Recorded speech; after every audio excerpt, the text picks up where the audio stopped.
Nabi salam alaika ya Rasul salam alaika ya Habib salam alaika salawatullah alaika ya Nabi salam alaika ya Rasul salam alaika ya Habib salam alaika salawatullah alaika. Bismillahirrahmanirrahim. Assalamualaikum warahmatullahi wabarakatuh. Alhamdulillahilladzi ahyal islam bi'ulumil ulama wa ahyal ummah binahdatil ulama. Asyhadu an la ilaha illallah wahdahu la syarikalah huwallazi anzala alaina ma'a minas sama' wa asyhadu anna sayyidina Muhammadan abduhu wa rasuluh sayyidur rusuli wal anbiya amma ba'du.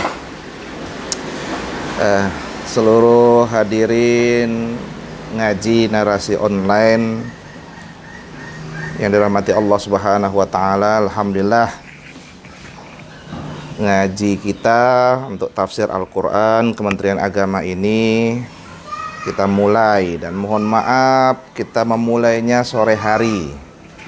Seharusnya tadi pagi. Kenapa kemudian jadi sore ini? Karena tadi pagi kami seluruh pegawai PNS di lingkungan Kementerian Agama melaksanakan upacara Hari Amal Bakti Kementerian Agama Republik Indonesia yang ke-77. Nah, alhamdulillah, dan ngaji kita ini bukti kita ngaji tafsir Kementerian tafsir Al-Qur'an yang dibesut yang disusun oleh Kementerian Agama ini bukti kalau kita adalah orang-orang yang harus senantiasa memanfaatkan apa yang telah disiapkan oleh negara ini, termasuk hadirnya Kementerian Agama dan hadirnya buku tafsir, kitab tafsir ini. Alhamdulillah, pada kesempatan ini kita sudah masuk di surah Al-Baqarah. 3 hari yang lalu, selama 3 hari kita menyelesaikan tafsir untuk surah Al-Fatihah. Dan saat ini kita sudah masuk di surah Al-Baqarah, halaman 31. Sebagaimana yang saya jelaskan yang lalu, bahwa di setiap awal tafsir tentang surah itu pasti diawali dengan yang pertama adalah pengantar, penjelasan awal tentang surah tersebut, dan munasabah, mengait surah tersebut dengan surah sebelumnya. Nah, itu. Baik. Nah, surah Al-Baqarah ini terdiri dari 286 ayat. Jadi surah Al-Baqarah ini terdiri dari 266 ayat, dan surah Al-Baqarah ini termasuk dari golongan madaniyah. Ayat atau surah yang diturunkan, ayat-ayatnya yang berada dalam surah Al-Baqarah ini itu turun di permulaan periode Nabi Muhammad SAW di Madinah. Di Madinah. Ia merupakan surah terpanjang dan terbanyak ayatnya di antara surah-surah yang ada di dalam Al-Quran. Ia dinamai surah Al-Baqarah, yang artinya adalah seekor sapi, karena di dalamnya disebutkan kisah penyembelihan sapi betina yang diperintahkan oleh Allah kepada Bani Israel. Dalam pelaksanaan penyembelihan sapi betina itu tampak dengan jelas sifat dan watak orang-orang Yahudi pada umumnya di dalam penjelasan surah Al-Baqarah ini. Nah, selain daripada itu, surah ini juga dinamai dengan Fustatul Quran. Ya, Fustatul Quran, yang berarti adalah puncak Al-Quran. Ya, puncak Al-Quran. Mengapa disebut dengan Fustatul Quran, ya, ini puncak Al-Quran? Karena surah ini membuat, ya, atau mencantumkan beberapa hukum-hukum yang tidak disebut di dalam surah-surah lain. Ya. Kalau di dalam penjelasannya itu hukum-hukum tersebut, ya, kasomi, ya seperti puasa, ya. Nanti ada puasa Ramadan, ya, puasa Ramadan, kemudian waman akli riba, dan larangan untuk memakan harta riba, ya, larangan makan riba. Nah, juga dinamakan Alif Lam Mim karena surah ini, ya, diawali dengan rangkaian huruf hijaiyah, yakni alif, lam, dan mim. Itu, ya. Nah, jadi setidaknya ada 3 nama yang dituangkan dalam pengantar ini. Yang pertama adalah dinamai dengan Al-Baqarah. Yang kedua juga dikenal dengan Fustatul Quran. Ya, Al-Baqarah tadi sapi betina, Fustatul Quran yakni artinya puncaknya Al-Quran. Yang ketiga ada juga dinamai dengan Alif Lam Mim. Nah, apa pokok-pokok isinya? Setidaknya ada 4, ya. Yang pertama adalah tentang keimanan. Nah, dakwah Islamiyah yang ditujukan kepada umat Islam, yakni ahlul kitab dan orang-orang musyrik. Ya, jadi ada 3 konteks dakwah Islamiyah untuk menghadirkan nilai-nilai keimanan yang utuh, yakni ini disampaikan, ditujukan kepada yang pertama umat Islam, yang kedua adalah kepada ahlul kitab, dan yang ketiga pada orang-orang yang syirik. Kemudian yang kedua, isi pokoknya adalah tentang hukum. Ya, karena dia di daerah muncul di Madinah, maka muncul hukum-hukum, karena di Madinah itu adalah produk hukum yang paling banyak lahir, ya, produk-produk hukum. Karena kalau di Makkah itu adalah tentang produk-produk membangun nilai-nilai keimanan, ya, pada Allah, nilai-nilai tauhid, gitu, ya, kesempurnaan batiniyah. Nah, kalau di Madinah itu kesempurnaan dalam menyusun masyarakat, ya, termasuk dengan menghadirkan hukum-hukum. Nah, perintah mengerjakan sholat, perintah menunaikan zakat, puasa, haji, umroh, qisas, halal, haram, ya, bernafkah di jalan Allah, larangan minum arak dan berjudi, cara bergaul dengan anak yatim, ya, prinsip-prinsip ekonomi, larangan memakan riba, kemudian bagaimana aturan tentang hutang piutang, nafkah dan yang berhak menerimanya, itu, ya, wasiat kepada 2 orang ibu bapak, kaum kerabat, hukum sumpah, kewajiban menyampaikan amanat, sihir, ya, hukum merusak masjid, hukum mengubah kitab-kitab Allah, ya, kemudian penjelasan tentang haid, iddah, talak, hulu, ila, ya, kemudian hukum susuan, ya, radha'ah, meminang, mahar, menikahi wanita musyrik dan sebaliknya. Kemudian hukum perang dan lain-lain. Banyak sekali tentang aturan-aturan hukum yang nanti kita akan bahas di dalam surah Al-Baqarah itu. Yang ketiga adalah tentang kisah-kisah. Ya, kemarin sudah kita jelaskan juga apa fungsinya kisah-kisah itu disebutkan dalam Al-Quran. Itu, ya. Seperti penciptaan Nabi Adam alaihissalam, kisah Nabi Allah Ibrahim alaihissalam, kisah Nabi Musa alaihissalam, dan tentang kisah Bani Israel. Ya, nanti kisah Bani Israel ini menyangkut masalah Al-Baqarah itu sendiri, ya, sapi betina yang diperintahkan untuk dicari dan sembelih. Kemudian yang keempat adalah tentang lain-lain seperti bagaimana menjelaskan tentang sifat orang yang bertakwa, sifat orang munafik, ya, sifat-sifat Allah, ya, perumpamaan, ya, kemudian kiblat dan kebangkitan sesudah mati. Jadi itu adalah isi pokok dari surah Al-Baqarah yang nanti akan diperinci dalam penjelasan ayat-ayatnya. Dan di dalam tafsir ini nanti dia sifatnya penjelasannya 5 ayat dijelaskan tafsirnya, 6 ayat dijelaskan tafsirnya. Jadi seperti itu konsepnya. Lalu bagaimana munasabah hubungannya surah Al-Baqarah ini dengan surah sebelumnya, yakni surah Al-Fatihah. Yang pertama bahwa munasabahnya, kait-mengaitnya, hubungannya adalah bahwa surah Al-Fatihah itu merupakan pokok pokok pembahasan yang dirinci dalam surah Al-Baqarah. Seperti yang dijelaskan ya dalam ngaji kita yang lalu bahwa surah Al-Fatihah itu adalah induk. Penjelasannya nanti dijelaskan di dalam surah-surah setelahnya. Dari mulai Al-Baqarah sampai An-Nas gitu ya. Nah, termasuk pokok-pokok kajian di dalam surah Al-Fatihah ini juga akan dibahas di dalam surah Al-Baqarah. Yang kedua adalah di bagian akhir surah Al-Fatihah disebutkan tentang permohonan hamba agar diberi petunjuk oleh Allah ke jalan yang lurus. Ihdinas siratal mustaqim, ya. Dan sedangkan dalam surah Al-Baqarah dimulai dengan ayat yang menerangkan bahwa Al-Qur'an adalah kitab yang menunjukkan jalan yang dimaksud tersebut. Gitu ya. Ketika mau tanya ihdinas siratal mustaqim, itu minta sama Allah, ya Allah tunjukkanlah kami jalan yang lurus. Kayak mana ya Allah? Disebutkanlah di dalam Al-Qur'an ya, dalam Al-Baqarah tersebut cara-cara untuk melalui dan mendapatkan jalan yang lurus tersebut. Ya. Gitu. Ya, setidaknya ya kalau pengantarnya itu ya disebutkan nyata ya, dzalikal kitabu la raiba fihi hudal lil muttaqin, gitu ya. Itu nanti kita jelaskan. Yang ketiga, bahwa kait-mengaitnya adalah di akhir surah Al-Fatihah itu disebutkan 3 kelompok manusia.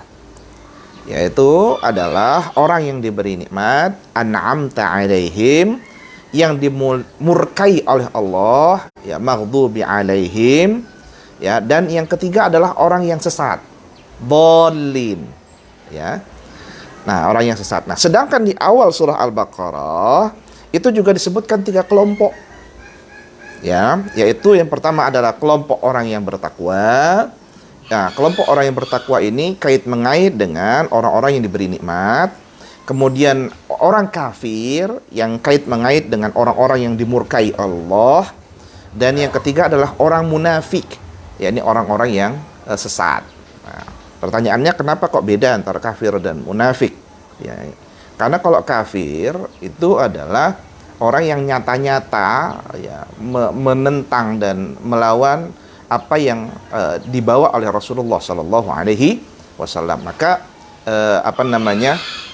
justifikasi hukumnya langsung tegas, ya, bahwasanya orang yang kafir tersebut itu akan dimurkai Allah. Nah, kalau munafik itu ya nampak di mukanya bagus gitu ya, alim ya, tapi dalamnya itu adalah busuk begitu ya. Maka orang yang seperti ini tentu tidak nampak di hadapan manusia menentang Tuhan, menentang ajaran Allah, tidak nampak, munafik.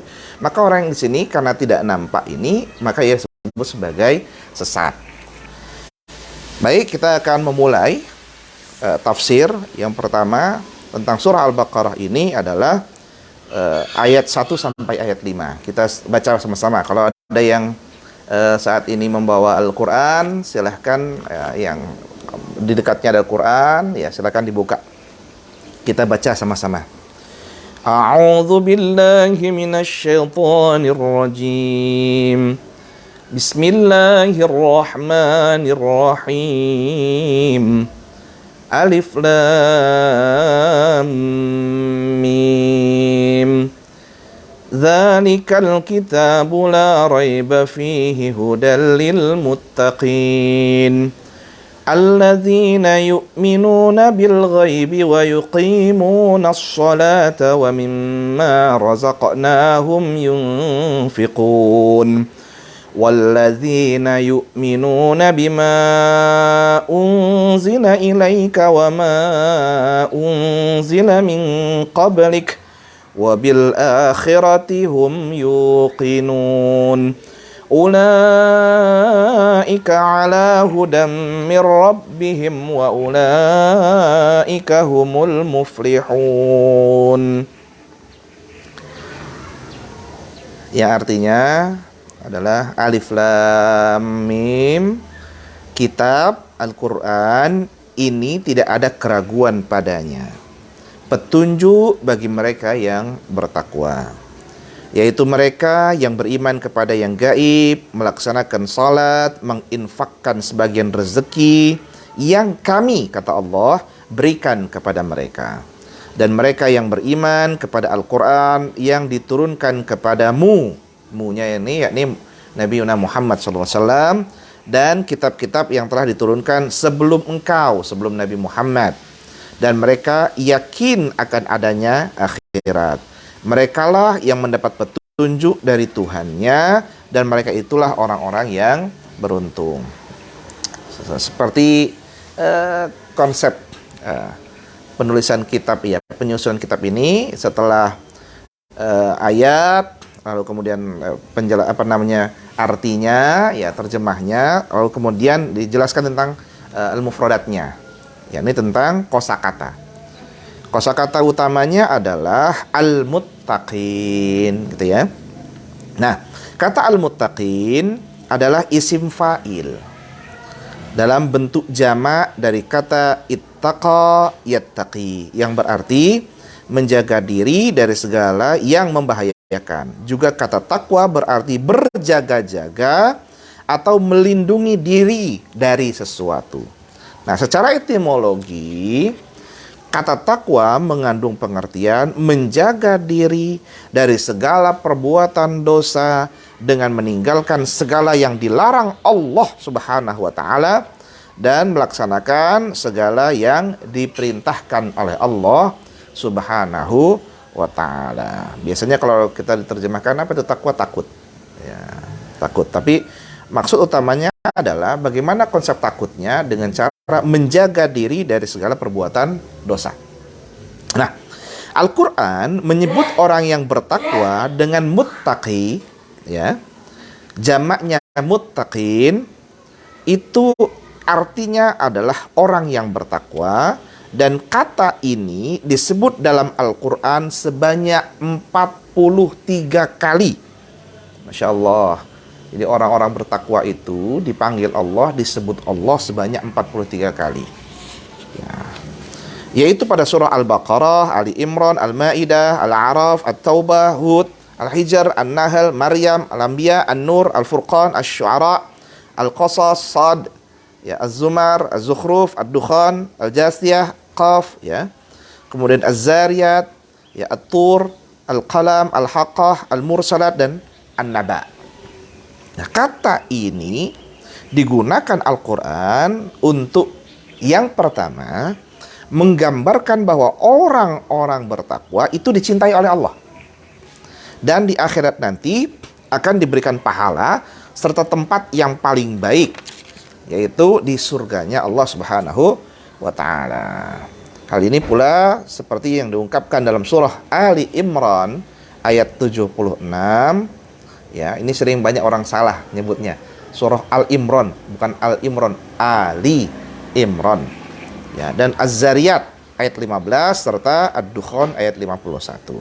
Jadi kalau kita mau dicintai Allah, kata kunci utamanya adalah takwa. Yang kedua, menggambarkan bahwa orang yang bertakwa adalah orang-orang yang mendapat kemenangan, seperti yang diungkapkan dalam surah An-Naba ayat 31. Nah, yang ketiga adalah menggambarkan bahwa Allah itu merupakan pelindung, ya, wali bagi orang-orang yang bertakwa, seperti diungkapkan dalam surah Al-Jasiyah ayat 19. Yang keempat, menggambarkan bahwa beberapa kisah yang terjadi merupakan peringatan dan teladan bagi orang-orang yang bertakwa, seperti yang diungkapkan dalam surah Al-Anbiya 48 dan Al-Haqqah ayat 80. Nah, seluruh jamaah ngaji narasi online, ya, silahkan kita dengarkan, ya, dengarkan ngaji ini, ya, sambil santai saja, sambil santai, sambil ada yang minum teh, minum kopi, ya, sambil makan pisang, ada yang mau sambil nyuci, sambil ini, silahkan sambil santai. Yang penting kita mendapatkan manfaat dari ngaji ini. Setidaknya kita pernah hatam ngaji tafsir, gitu loh. Kalau nanti ditanya pernah nggak hatam ngaji tafsir, ya, alhamdulillah kita sudah pernah ngaji hatam, ya, minimal ya ngaji yang punya Kementerian Agama ini, yang disusun oleh Kementerian Agama ini. Lanjut, kita akan membahas tentang tafsirnya. Ayat yang pertama adalah alif lam mim gitu ya. Nah, ayat pertama ini terdiri dari huruf-huruf lepas. Huruf alif, huruf lam, huruf mim, dan dia bukan kata. Ya, dia huruf-huruf lepas. Sebagaimana pada surah Makkiyah yang banyak juga kita dapati ya. Ya, seperti alif lam ra gitu ya. Alif lam mim ra ya. Ha mim toha kaf ha ya ain sod dan lain-lain. Nah, ini kalau biasanya banyak keselip ya kalau orang yang nggak ngaji benar atau ngajinya putus-putus ya, nggak hatam ngajinya benar, biasanya salah-salah nanti ya. Alif lam ra dibaca uler, nah, alif lam mim dibaca alama misalnya gitu kan. Nah, kaf ha ya ain sod dibaca kah ya ngaso nanti ya. Nah ini kalau kita nggak ngaji, maka penting untuk ngajinya ya. Nah, surah-surah yang dimulai dengan huruf-huruf singkatan atau disebut dengan muqatta'ah ya, itu semuanya berjumlah 29 surah ya. Ada 29 surah yang menggunakan ya huruf-huruf muqatta'ah ini, huruf-huruf yang lepas ya, terputus-putus. Nah, seperti Al-Baqarah dengan alif lam mim, Ali Imran dengan alif lam mim, Al-A'raf dengan alif lam mim sad, Yunus dengan alif lam ra, Hud dengan alif lam ra. Nah, semua itu, dan jadi banyak sekali, ada 29 surah. Nah, huruf yang disebutkan itu berjumlah 14 huruf. Dari 29 surah itu ada 14 huruf yang kemudian dirangkai untuk mengawali surah tersebut, yaitu setengah dari huruf hijaiyah. Nah, huruf-huruf ini adalah huruf-huruf yang banyak terpakai dalam bahasa Arab. Huruf-huruf ini itu ya maksudnya yang disebut secara berulang-ulang. Nah, ada dua hal yang perlu dibicarakan tentang huruf-huruf abjad yang disebutkan ketika di awal ya, dituliskan pada awal-awal surah. Yang pertama adalah apa maksud dengan adanya huruf itu? Apa maksudnya kok surah itu diawali dengan huruf-huruf putus-putus kayak tadi? Alif lam mim, alif lam ra, ha mim nun qaf shad. Apa maksudnya? Nah, itu ya. Yang kedua adalah apa hikmahnya? Nah, tentu tidak mungkin Allah menghadirkan sesuatu, apalagi ini kitabnya ya, lalu kemudian tidak ada sama sekali hikmahnya. Yang pertama adalah, kalau pertanyaan apa maksudnya adalah ada yang menyerahkan saja pada Allah. Apa maksudnya? Ya, maksudnya adalah ya Allah sendiri yang tahu. Kita nggak ada yang tahu. Itu yang pertama ya. Artinya mereka tidak mau menafsirkan huruf-huruf itu. Ya, para ulama-ulama terdahulu ya, dari mulai termasuk dari para sahabat sampai selanjutnya itu nggak mau menafsirkan itu, karena memang itu urusan Allah. Mereka menggolongkan huruf-huruf itu ke dalam golongan ayat-ayat mutasyabihat. Ya, ayat-ayat yang memang perlu penjelasan lebih lanjut. Biasanya kalau dalam kajian tafsir dibutuhkan takwil, gitu ya. Nah, yang kedua, ada yang menafsirkannya dengan beberapa penjelasan. Ya, ini ada beberapa kelompok dalam menafsirkan huruf-huruf ya alif lam mim ini. Yang pertama adalah berpendapat bahwa huruf-huruf itu adalah isyarat, singkatan dari kata-kata. Jadi ada yang menganggap bahwasanya itu adalah isyarat atau sebuah singkatan dari kata-kata. Umpamanya adalah alif lam mim. Maka alif singkatan dari Allah, lam singkatan dari Jibril, dan mim singkatan dari Muhammad. Yang berarti bahwa Al-Quran itu datangnya dari Allah, disampaikan oleh Jibril kepada Nabi Muhammad. Ya, pada alif lam ro misalnya, alif singkatan dari ana, lam singkatan ana itu aku ya, lam singkatan dari Allah, dan ro singkatan dari Ar-Rahman, yang berarti aku Allah yang maha pengasih, kata Allah. Nah ini menurut pendapat yang pertama. Yang kedua, ada yang berpendapat bahwa huruf-huruf itu adalah nama-nama dari surah yang dimulai dengan huruf-huruf itu. Itu adalah kode yang menunjukkan surah itu adalah surah Alif Lam Mim. Surah itu adalah surah Alif Lam Ra. Jadi itu pendapat yang kedua. Pendapat yang ketiga adalah bahwa yang dimaksud dengan huruf-huruf abjad ini adalah huruf abjad itu sendiri. Ya, nggak ada arti, ya abjad saja, gitu ya. Seperti alif, ya alif. Yang dimaksud dengan lam, ya lam. Yang dimaksud dengan nun, ya nun, dan begitu seterusnya. Kelompok yang keempat adalah huruf-huruf abjad itu adalah memiliki fungsi utama untuk menarik perhatian. Dan ini yang pernah diajarkan oleh guru kami dulu ya, dalam konteks batiniyah ya, ketika ngaji dulu dengan Buya Samsudin di Lampung dulu ya, dijelaskan bahwasanya fungsinya itu hampir sama seperti ini, untuk menarik perhatian ya, yang menjelaskan bahwa huruf-huruf abjad ini didatangkan oleh Allah pada permulaan beberapa surah Al-Quran untuk menarik perhatian. Memulai pembicaraan dengan huruf-huruf abjad adalah suatu cara yang belum dikenal oleh bangsa Arab pada waktu itu. Karena itu, maka hal ini menarik perhatian mereka. Ya, apalagi ya, guru kami dulu menjelaskan, apalagi Nabi itu kan dikenal tidak bisa baca. Ya, artinya nggak tahu huruf, ya, ma'ana biqari, ya, aku nggak bisa baca, gitu kan dikenal gitu. Kemudian nggak bisa baca, dan ya Nabiyil Ummi, kan nabi yang memang buta huruf gitu penjelasannya kan. Nah, dengan menjelaskan, menyebutkan huruf-huruf itu menunjukkan bahwasanya ini menarik perhatian orang loh. Oh, nabi yang buta huruf kok menyebutkan huruf-huruf gitu. Nah, ini fungsinya apa? Ketika nanti diketahui itu menarik perhatian mereka, itu bisa menarik kepada keinginan untuk lebih jauh menguras nilai-nilai keimanan, ketauhidan ya, batiniyah dalam dirinya. Itu ya. Yang kelima adalah sebagai bentuk tantangan. Ya. Menurut para mufasir, huruf-huruf ya muqatta'ah itu, singkatan itu disebut Allah pada permulaan beberapa surah dari Al-Quran adalah untuk menantang. Ya, karena dulu kan Nabi itu dianggap penipu, ahli sihir, ya, kemudian pembohong kan gitu kan.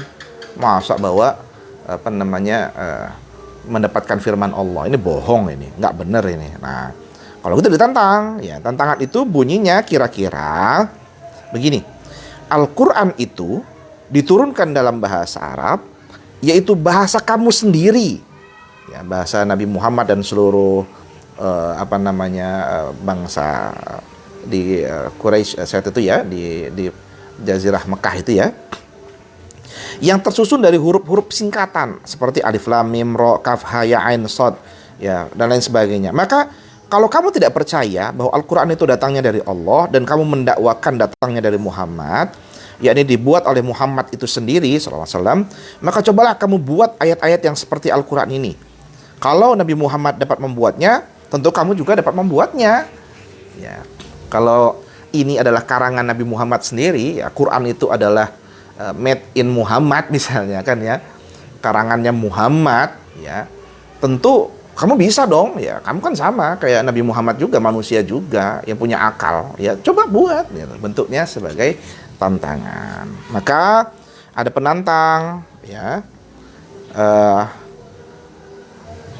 yaitu Allah penantangnya, dan yang ditantang adalah orang-orang kafir di tanah Arab saat itu. Untuk alat penantangnya apa? Al-Quran.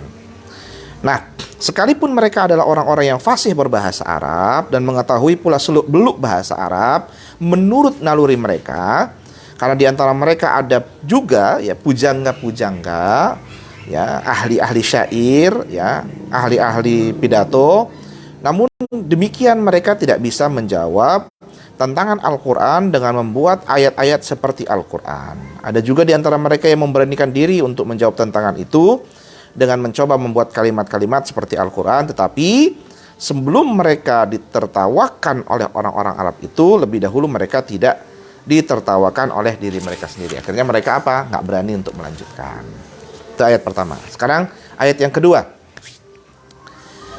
Jadi itu tadi ya, apa maksudnya alif lam mim tadi.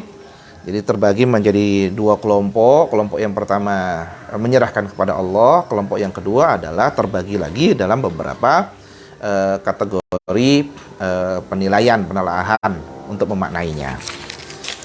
Ayat yang kedua adalah dzalikal kitabu la raiba fih hudal lil muttaqin. Ayat ini ya menerangkan bahwa Al-Qur'an tidak dapat diragukan karena ia adalah wahyu dari Allah Subhanahu wa taala yang diturunkan kepada Nabi Muhammad sallallahu alaihi wasallam, nabi yang terakhir lewat perantara malaikat Jibril alaihi salam. Dalam surah Asy-Syu'ara itu disebutkan wa innahu latanzilu rabbil alamin nazala bihi ruhul amin. Dan sungguh Al-Qur'an itu benar-benar diturunkan oleh Tuhan seluruh alam yang dibawa oleh Ar-Ruhul Amin, yakni Jibril alaihissalam. Nah, yang dimaksud dengan Alkitab, wahyu di sini adalah Al-Quran. Disebut Alkitab sebagai isyarat bahwa Al-Quran harus ditulis. Ya, karena itu Nabi Muhammad memerintahkan para sahabat menulis ayat-ayat Al-Quran, bahkan melarang untuk menulis hadis. Ya, Nabi dulu itu melarang apa yang keluar dari lisannya untuk ditulis selain Al-Quran. Kalau Al-Quran tulis, kalau selain itu tidak tulis. Ya, termasuk hadis. Ya, tapi kemudian karena kebutuhan mendapatkan manfaat yang lebih besar dari Nabi Muhammad, maka di era selanjutnya dibuatlah periwayatan-periwayatan yang menjelaskan bahwasanya ini adalah datangnya dari Nabi Muhammad SAW. Ya, hadis-hadis itu. Nah, Al-Quran merupakan bimbingan bagi orang yang bertakwa, sehingga dia berbahagia hidup di dunia dan di akhirat. Orang yang bertakwa ialah orang yang memelihara dan menjaga dirinya dari azab Allah dengan selalu melaksanakan perintah-perintah Allah dan menjauhi larangan-larangannya. Di antara tanda-tanda orang yang bertakwa adalah sebagaimana penjelasan ayat-ayat selanjutnya. Yakni ayat ketiga, 4, dan 5. Ya. Apa saja tanda-tandanya itu? Yang pertama adalah alladzina yu'minuna bil ghaibi, yakni beriman kepada yang gaib. Termasuk di dalamnya beriman kepada Allah dengan sesungguhnya. Ya, karena Allah itu gaib. Ya, Nabi Musa minta bisa melihat Allah. Ya, baru kelihatan cahayanya saja sudah wafat, gitu ya. Sudah kemudian tidak bisa bergerak lagi. Ya, karena tidak mungkin. Ya, maka kemudian Nabi mengatakan harapan terbesar bagi seorang umat di akhir zaman itu ya adalah wan nazru ila wajhil karim, kan itu ya, mampu melihat wajah Allah yang begitu mulia itu. Ya, itu harapan-harapan kita sebagai orang yang beriman, bisa melihat Allah nanti di akhirat. Nah, menundukkan diri serta menyerahkannya sesuai dengan yang diharuskan oleh iman itu. Nah, tanda keimanan seseorang ialah melaksanakan semua yang diperintahkan oleh imannya itu. Gaib ialah sesuatu yang tidak dapat dicapai oleh panca indera. Ya, pengetahuan tentang yang gaib itu semata-mata berdasar kepada petunjuk-petunjuk Allah. Karena kita telah beriman kepada Allah, maka kita beriman pula kepada firman-firman dan petunjuk-petunjuk Allah, termasuk yang gaib itu. Ya, apa-apa yang disebut yang gaib, ya, Allah itu sendiri ya, kemudian para malaikat, hari kiamat, surga, neraka, ya, padang mahsyar, ya, dan sebagainya. Sirat, ya. Nah, pangkal iman kepada yang gaib ialah iman kepada Allah. Ya. Iman kepada Allah adalah dasar dari pembentukan watak dan sifat seseorang manusia agar dia menjadi manusia yang sebenarnya, sesuai dengan maksud Allah menciptakan manusia. Sibghatallah wa man ahsanu minallahi sibghah wa nahnu lahu abidun. Ya. Sibghah Allah, siapa yang lebih baik sibghahnya daripada Allah, dan kepada Allah lah kami menyembah. Ya, Al-Baqarah ayat 138. Nah, iman membentuk manusia menjadi makhluk individu dan makhluk yang menjadi anggota masyarakatnya, suka memberi, menolong, berkorban, berjihad, dan sebagainya. Ya. Innamal mu'minuna alladzina amanu billahi wa rasulihi thumma lam yartabu wa jahadu bi amwalihim wa anfusihim fi sabilillah ulaika humus shadiqun. Sesungguhnya orang-orang mukmin itu yang sebenarnya adalah mereka yang beriman kepada Allah dan Rasul-Nya, kemudian mereka tidak ragu-ragu dan mereka berjihad dengan harta dan jiwanya di jalan Allah. Mereka itulah orang-orang yang benar. Hujurat ayat 15. Nah, dalam mencari arti iman, hendaklah mengikuti petunjuk Rasul. Ya. Untuk itu kita perlu mempelajari sejarah Nabi Muhammad sallallahu alaihi wasallam, merenungkan ciptaan Allah, menggunakan akal pikiran, dan mempelajari ajaran-ajaran yang dibawa oleh Nabi Muhammad sallallahu alaihi wasallam. Iman dapat bertambah dan dapat pula berkurang, yazid wa yanqus, gitu ya. Kadang-kadang naik, kadang-kadang turun, gitu ya. Dan iman akan rusak bila amal seseorang rusak, dan akan bertambah bila nilai dan jumlah amal ditinggalkan pula. Jadi korelasinya dengan amal kita, gitu ya. Yang kedua, apa yang kemudian tanda orang yang bertakwa adalah wa yuqimunas shalah, ya, melaksanakan, menegakkan salat, yaitu mengerjakan dan menunaikan salat dengan menyempurnakan rukun-rukun dan syarat-syaratnya, terus menerus mengerjakannya setiap hari sesuai dengan yang diperintahkan Allah, baik lahir maupun batin. Yang dimaksud dengan lahir ialah mengerjakan sholat sesuai dengan ketentuan yang telah ditentukan sunnah Rasul, dan yang disebut dengan batin adalah mengerjakan sholat dengan hati yang khusyuk, ya, tumakninah, ya, dengan segala ketundukan, kepatuhan kepada Allah, dan merasakan keagungan dan kekuasaan Allah yang menguasai dan menciptakan seluruh alam ini sebagaimana yang dikehendaki oleh agama. Nah, itu yang pentingnya, ya. Nah, iqamatus shalah ialah mengerjakan salat dengan sempurna. Sempurna segala rukun, syarat, dan ketentuan yang lain yang ditentukan oleh agama. Arti asal dari salat adalah doa. Kemudian dipakai sebagai istilah ibadah yang dikenal di dalam agama Islam karena salat itu banyak mengandung doa. Ya, dari awal sampai akhir salat itu ya doa. Gitu ya. Nah, ketiga, ayat yang ketiga, dan ini menjadi bukti tanda orang yang bertakwa adalah wa mimma razaqnahum yunfiqun, menginfakkan sebagian rezeki yang telah dianugerahkan oleh Allah Subhanahu wa taala. Jadi konsep yang pertama adalah konsep batin, ya, kesempurnaan batin, gaib. Yang kedua adalah konsep bagaimana menyempurnakan lewat amal perbuatan yang sifatnya individual, hubungan kita dengan Tuhan, dengan Allah lewat sholat. Yang ketiga adalah orang yang bertakwa itu tidak bisa melepas diri dari lingkungan sosialnya, di mana ia wajib untuk saling tolong menolong. Konsep tolong menolongnya biasanya itu adalah dengan cara menginfakkan sebagian rezeki yang telah Allah berikan kepada kita. Nah, rezeki ini segala sesuatu yang diambil manfaatnya. Menginfakkan sebagian rezeki ialah memberikan sebagian rezeki atau harta yang telah dianugerahkan Allah kepada orang-orang yang telah ditentukan oleh agama.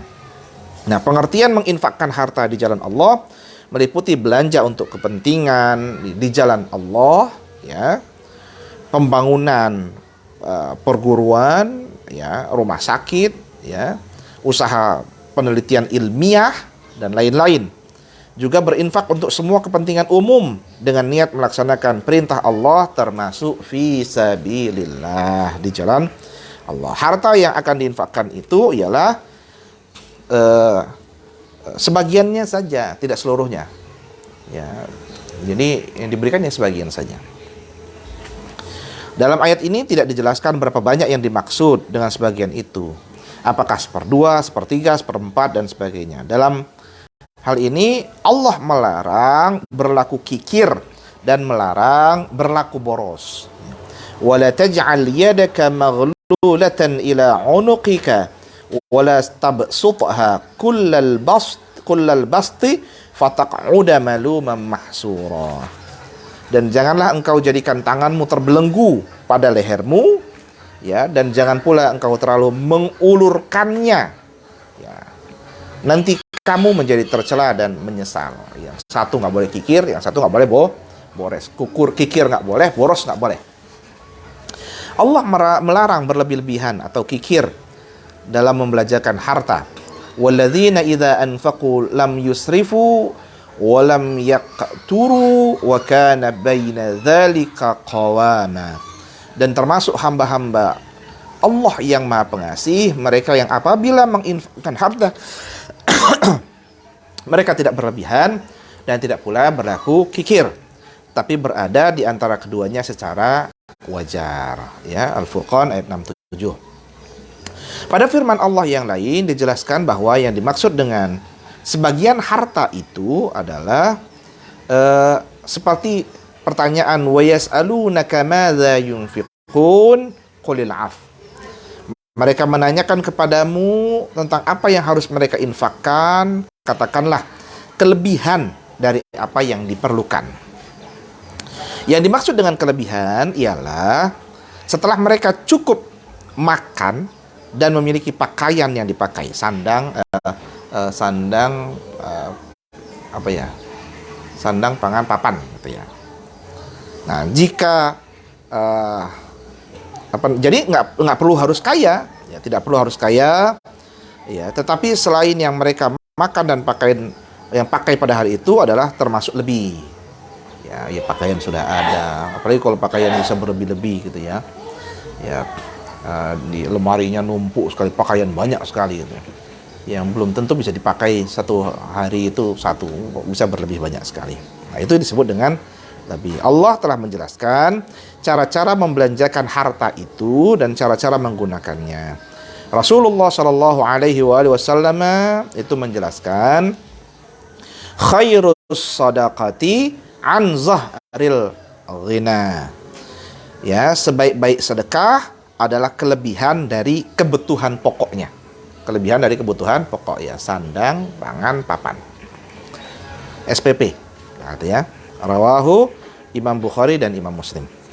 Ayat yang keempat adalah yang menunjukkan nilai ketakwaan itu adalah walladzina yu'minuna bima anzalallahu ilaika wa ma unzila min qablik. Yakni walladzina yu'minuna bima unzila ilaika. Ya. Ini ketika Allah menyebutkan, ya, walladzina yu'minuna bima unzila ilaika wa ma unzila min qablik, ya, bukan anzala, ya, mohon maaf. Walladzina yu'minuna bima unzila ilaika wa ma unzila min qablik, ini beriman kepada kitab-kitab yang telah diturunkannya, ya, diturunkan oleh Allah, yaitu beriman kepada Al-Quran dan kitab-kitab wahyu sebelum Al-Quran, Taurat, Zabur, Injil, ya, dan sahifah-sahifah, ya, catatan-catatan dari nabi-nabi lainnya yang diturunkan kepada nabi-nabi sebelum Nabi Muhammad SAW. Meskipun dalam beriman kepada kitab-kitab selain Al-Quran bersifat ijmali, global. Nah, sedangkan beriman kepada Al-Quran, ya, itu harus secara tafsili, rinci. Beriman kepada kitab-kitab lain, ya, sahifah-sahifah lainnya tersebut, ya, berarti beriman pula kepada para rasul yang diutus Allah kepada umat-umat yang dahulu dengan tidak membedakan antara seseorang dengan yang lain dari rasul-rasul Allah. Nah, beriman kepada kitab-kitab Allah merupakan salah satu sifat dari orang-orang yang bertakwa.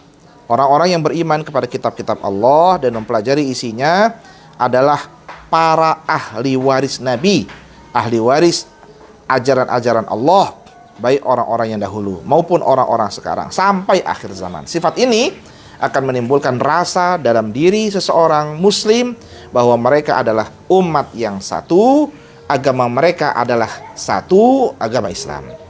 Tuhan yang mereka sembah ialah Allah yang Maha Esa, pengasih dan penyayang kepada hamba-hambanya.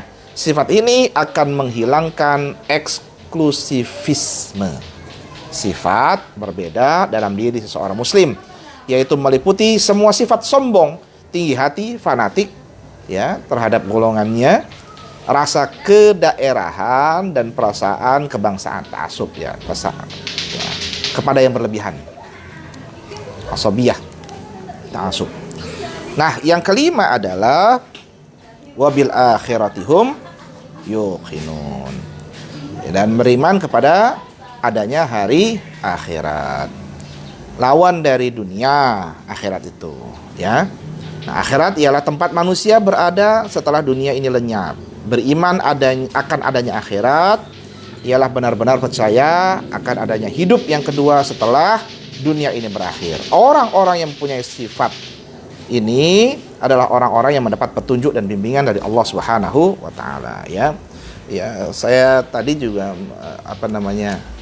di channel lain saya sebutkan bahwasanya ada sebuah riwayat ketika Nabi Muhammad SAW bertanya kepada malaikat Jibril alaihissalam, tanya tentang apakah malaikat Jibril itu pernah tertawa gitu. Ya, ternyata Jibril pernah tertawa. Ditanya kapan? Ya, Jibril tertawa adalah ketika ia mendengar ada orang-orang yang meminta ketenangan di dunia. Padahal ketenangan yang sesungguhnya adalah di akhirat. Maka ketika ia mendengar itu, malaikat Jibril tertawa.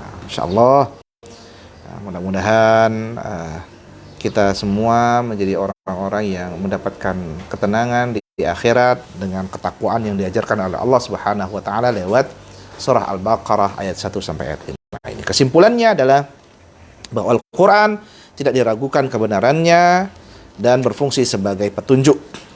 Al-Quran adalah petunjuk bagi orang yang bertakwa. Di antara sifat yang bertakwa adalah beriman kepada yang gaib, yaitu Allah, malaikat, surga dan neraka, melaksanakan sholat, terutama sholat wajib 5 waktu, menginfakkan sebagian harta yang telah dianugerahkan Allah, beriman kepada kitab-kitab yang telah diturunkan oleh Allah kepada Rasulnya, dan beriman kepada hari akhir.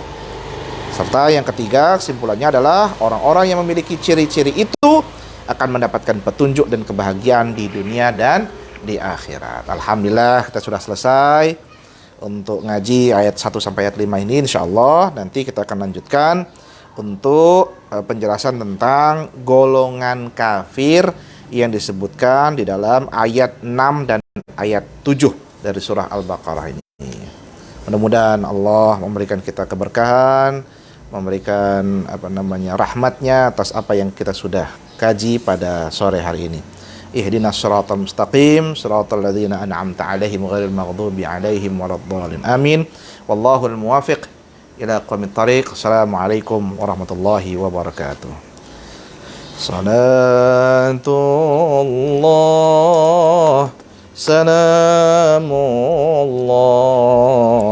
ala taha rasulillah. Salatullah, salamullah